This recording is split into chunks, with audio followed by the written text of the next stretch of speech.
Jurnal pembalik. Apa itu jurnal pembalik? Jurnal pembalik adalah jurnal yang dibuat pada awal periode berikutnya untuk membalik jurnal penyesuaian yang menimbulkan perkiraan real baru. Adapun akun yang memerlukan jurnal pembalik ada 4. Yang pertama adalah beban yang masih harus dibayar. Yang kedua, beban dibayar di muka pada saat bayar dicatat sebagai beban. Yang ketiga, pendapatan yang masih harus diterima. Yang keempat, pendapatan diterima di muka pada saat menerima.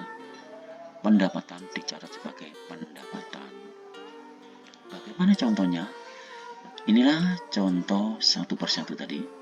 Yang pertama adalah beban yang masih harus dibayar. Bengkel elang motor 31 Desember 2019 mencatat gaji yang masih harus dibayar sebesar 2.100.000. Karena kewajibannya belum dilakukan, maka utangnya bertambah. Maka sebelum membuat jurnal pembalik, dibuat jurnal penyesuaian terlebih dahulu. Bagaimana jurnalnya?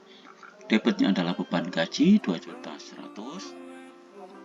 Kreditnya adalah utang gaji. Sedangkan jurnal pembaliknya tinggal membalik saja.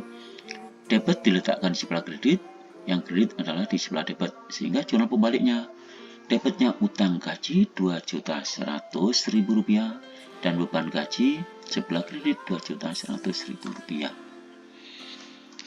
Berikutnya adalah beban dibayar di muka saat bayar dicatat sebagai beban. Bagaimana contohnya? Inilah Salon Merona 1 Oktober 2018 membayar sewa gedung 10 juta untuk masa 1 tahun. Bagaimana jurnal pembaliknya? Karena jurnal pembalik diambil dari jurnal penyesuaian, maka kita menghitung terlebih dahulu berapakah betul-betul beban yang belum menjadi beban. Karena dibayar 1 Oktober, yang betul-betul menjadi beban adalah Oktober, November, Desember. Maka yang belum menjadi beban adalah 9 bulan. Maka 9 bulan per 12 dikalikan 10 juta, hasilnya 7.500.000. Maka jurnal penyesuaiannya pada 31 Desember 2018, debit adalah sewa diterima di muka. Kemudian sewa dibayar di muka. Sebelah debit 7.500.000. Yang kredit adalah beban sewa 7.500.000. Mengapa demikian? Karena tadi dicatat sebagai beban pada saat 1 Oktober adalah dicatat 10 juta. Ternyata kenyataan betul-betul menjadi beban adalah Oktober, November, Desember hanya 2.500.000, maka beban sewa kita kurangkan.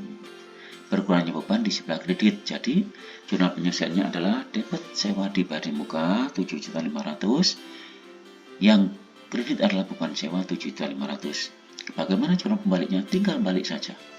Dapat beban sewa 7.500.000, kreditnya sewa dibayar di muka. Selanjutnya, pendapatan yang masih harus diterima.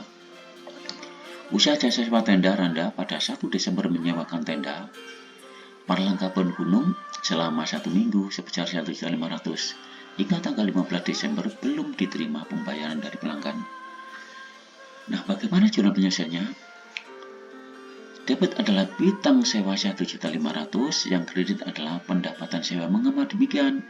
Karena sewa belum diterima uang kasnya, maka punya tagihan sewa. Sehingga jurnal pembaliknya adalah debit pendapatan sewa, kreditnya adalah piutang sewa. Selanjutnya adalah pendapatan diterima di muka pada saat menerima dicatat sebagai pendapatan. Contoh, 1 September 2018 diterima pendapatan sewa gedung 12 juta untuk masa 6 bulan. Bagaimana jurnal pembaliknya? Terlebih dahulu kita menghitung berapa besarnya pendapatan yang belum menjadi pendapatan. Karena pada saat diterima adalah September, maka September, Oktober, November, Desember itulah betul-betul memakan pendapatan. Maka jurnal penyesuaiannya, sebelum kita buat jurnal penyesuaian, perhitungannya adalah 2/6 dikalikan 12 ada 4 juta. Maka inilah jurnal penyesuaiannya. Debitnya pendapatan sewa 4 juta, kreditnya adalah sewa diterima di muka. Mengapa? Pendapatan sewa diterima di muka 4 juta sebelah debit, agar Biar menunjukkan fakta sebenarnya adalah pendapatan yang betul-betul pendapatan adalah 8 juta. Sehingga pendapatan harus kita kurangkan 4 juta. Karena tadinya mencatat pendapatan adalah sebesar 12 juta. Terus jurnal pembaliknya adalah tinggal membalik saja, maka jurnal pembalik 1 Januari 2019 dapatnya adalah sewa diterima di muka 4 juta dan pendapatan sewa 4 juta. Selamat berkarya, semoga bermanfaat.